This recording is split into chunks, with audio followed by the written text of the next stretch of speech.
Hello greetings to all of you, welcome to Himrakshak. तो स्वागत है आप सभी का आज की इस वीडियो में।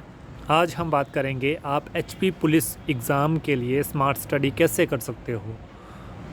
इस वीडियो में इसकी बात होगी। इससे पहले यदि आप इस चैनल पर पहली बार विज़िट करें तो मैं बता दूं कि इस चैनल पर आपको एचपी पुलिस की तैयारी करवाई जाती है, प्रॉपर गाइडेंस प्रोवाइड की जाती है। इसलिए आपको चैनल पर बने रहना है, चैनल को सब्सक्राइब करना है, बेल आइकन ज़रूर प्रेस करना है। चलिए मूव करते हैं नेक्स्ट स्लाइड की, और नेक्स्ट स्लाइड में आपको समझाता हूँ कि कैसे आपको स्मार्ट स्टडी करनी चाहिए। दोस्तों देखिए क्या होता है कि अगर हम किसी भी एग्ज़ाम की तैयारी कर रहे हैं ना, जैसे फॉर एग्ज़ाम्पल आप एचपी पुलिस की तैयारी कर रहे हो, ठीक है। आप एचपी पुलिस की तैयारी कर रहे हो। सबसे पहले आपको इसका एग्ज़ाम का लेवल का पता होना चाहिए, ठीक है। लेवल कैसे पता लगाओगे दोस्तों? लेवल आप इसके PYQ से पता लगा सकते हो। PYQ मतलब प्रीवियस ईयर जितने भी इसके क्वेश्चन हैं, जैसे फॉर एग्ज़ाम्पल 2015 में हुआ था, 2016 में, इसके अलावा 2019 में, और कोई भी प्रीवियस ईयर जो भी आपके पास है, ठीक है। आपको इन सभी पेपर्स को एनालाइज़ करना है अच्छे से। एनालाइज़ की डेफिनेशन क्या होती है कि आपको एक एक क्वेश्चन ऐसा पढ़ना है कि आपको यदि 2022 में वही क्वेश्चन पुट हो तो आपका छूटना नहीं चाहिए, ठीक है। इस तरीके से आपको एनालाइज़ करना है क्वेश्चन को, ठीक है। अगर आप एनालाइज़ करोगे तो आपको एक एडवांटेज ये मिलेगी कि आप जो हैं वो क्वेश्चन का लेवल जान जाएंगे, एग्ज़ाम का लेवल जान जाओगे कि आपको किस प्रकार के क्वेश्चन पढ़ने हैं और किस प्रकार के क्वेश्चन जो है वो आपने छोड़ने हैं, ठीक है। जैसे कोई भी एग्ज़ाम्पल ले लो, फॉर एग्ज़ाम्पल आप हिस्ट्री में पढ़ते होंगे जैनिज़्म के बारे में, बुद्धिज़्म के बारे में, ठीक है। जैनिज़्म और बुद्धिज़्म के बारे में पढ़ते तो हो, बट अगर आप एग्ज़ाम में देखोगे कि आपको क्वेश्चन कैसे आएंगे, फॉर एग्ज़ाम्पल एग्ज़ाम में आता है कि बौद्ध धर्म का संस्थापक कौन है, जैन धर्म का संस्थापक कौन है, फिर महात्मा बुद्ध ने पहला उपदेश कहाँ दिया था, इनका जन्म कहाँ हुआ था, इनकी जो 4 संगतियाँ हुई थी वो कहाँ कहाँ हुई थी। यहाँ तक ही आपका एचपी पुलिस का लेवल रहता है। यदि आप इससे भी हाई एग्ज़ाम की तैयारी कर रहे हो तो आपको ये भी पूछ लिया जाता है कि बौद्ध धर्म जो है वो ईश्वर की एग्जिस्टेंस पर बिलीव करता था या नहीं करता था। फिर और डीप पूछ लिया जाता है कि आपकी जो भी उनकी 4 संगतियाँ हुई थी वो किसने उसकी अध्यक्षता की थी, ये पूछ लिया जाता है। और यदि आप यूपीएससी की तैयारी कर रहे हो तो आपको ये पूछ लिया जाता है कि वो 2 भागों में, 2 सेक्ट्स में कब बंटा था, ठीक है। हीनयान और महायान आपको पता होगा। यदि आप इससे भी डीप चाहते हो तो आपको ये पता होना चाहिए कि आपका जो हीनयान है और महायान है वो इसमें कौन कौन से बौद्ध आते थे। इस प्रकार से आपको जो है वो प्रीवियस ईयर से ही पता चल जाएगा कि आपको एक टॉपिक में कहाँ किस हद तक नॉलेज आपको होनी चाहिए, ठीक है। तो मैं आपको बोल रहा हूँ कि आपको PYQ एनालाइज़ करने होंगे और अच्छे से एनालाइज़ करने होंगे।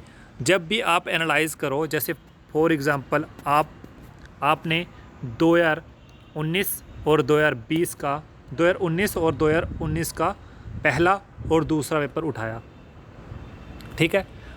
आपने दोनों पेपर में देखना है कि आपका मैथ के जो भी प्रश्न आए हैं, दोनों में 8 इसमें आए होंगे और 8 ही इसमें आए होंगे। दोनों में आपने सिमिलरिटीज़ देखनी है। यदि सिमिलरिटीज़ मिले तो भी ठीक है, नहीं मिले तो भी ठीक है, ठीक है। फिर आपने क्या करना है, ये 8 + 8 कितने हुए, 16 प्रश्न। 16 क्वेश्चन आपने इस प्रकार से बनाने हैं कि आपने जो है यदि 2022 में इन 16 में से कोई भी प्रश्न आता है आपका छूटना नहीं चाहिए।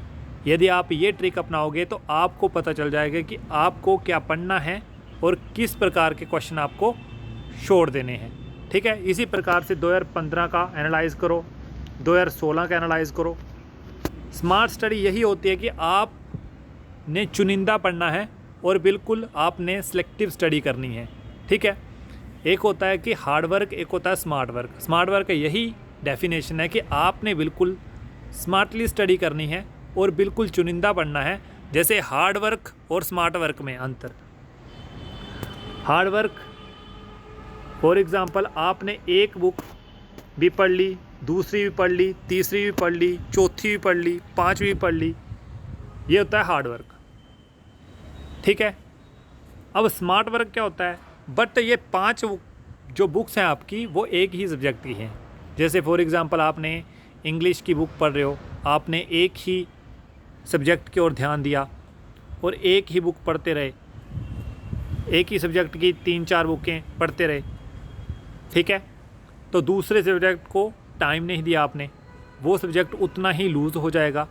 इसे उतना ही पढ़ना है आपको जितनी ज़रूरत है, ठीक है। और मेरा मानना यह है कि आपको अलग अलग बुक्स को फॉलो करने की बजाय आप एक बुक फॉलो कीजिए और उसी को कम से कम भी आपने 5 से 10 बार रिपीट करके पढ़ना है, ठीक है दोस्तों। रिपीटेशन ही की है सक्सेस की।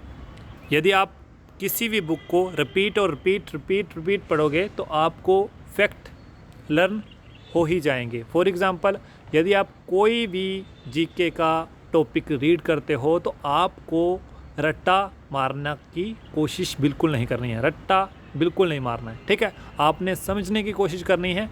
आपने ये नहीं सोचना कि मैंने जे इस टॉपिक को, कोई भी टॉपिक है, इस टॉपिक को बिल्कुल अपने दिमाग में बिठा ही लेना है, रट्टा नहीं चलाना है बस, ठीक है।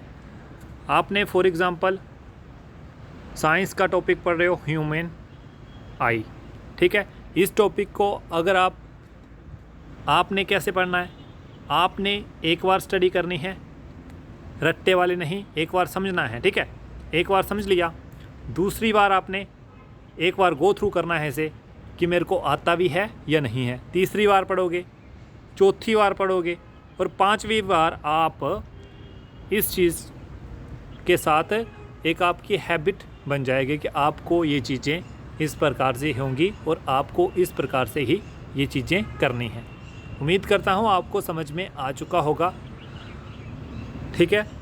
मैंने आपको जो भी बातें बताई कि प्रीवियस ईयर क्वेश्चन आपको इस प्रकार से एनालाइज करने हैं कि आपका कोई भी क्वेश्चन यदि उनमें से 2022 में रिपीट हुआ, रिपीट इन द सेंस कि आपका कोई भी मैथ का क्वेश्चन है, ट्रेन वाला क्वेश्चन है, ट्रेन वाला क्वेश्चन रिपीट पूरी टर्म नहीं होती कभी भी, ठीक है। फॉर एग्ज़ाम्पल 2015-16 में उसने 240 मीटर दिया था, 2022 में इसी टर्म को चेंज करके वो 320 मीटर बता देगा, ठीक है। बट क्वेश्चन वही होगा। तो बोल रहा हूँ कि आप जो है वो 2015 से लेकर 2019-2 तक आप प्रीवियस ईयर क्वेश्चन एनालाइज करो तो आपको पता चल जाएगा कि आपको क्या पढ़ना है और क्या छोड़ना है और एग्ज़ाम का लेवल किस हद तक नीचे जाएगा और किस हद तक ऊपर जाएगा, ठीक है। और एक बुक को आपने 5 से 7 बार पढ़ना है, ना कि 5 से 7 बुक को आपने एक बार पढ़ना है, ठीक है। ये थी वीडियो जिसमें हमने डिस्कस किया कि आपको एचपी पुलिस के लिए स्मार्ट स्टडी कैसे करनी चाहिए। उम्मीद करता हूँ आपको ये वीडियो अच्छी लगी होगी। यदि आपको ये वीडियो अच्छी लगी तो आप इस वीडियो को एक लाइक कर सकते हैं, बिकॉज आपके एक लाइक से हमें मोटिवेशन मिलता है। वीडियो को ज़्यादा से ज़्यादा बच्चों में शेयर करें। इस वीडियो में बस इतना ही, मिलते हैं नेक्स्ट वीडियो में। तब तक आप खुश रहिएगा, पढ़ते रहिएगा। धन्यवाद। जय हिंद, जय हिमाचल।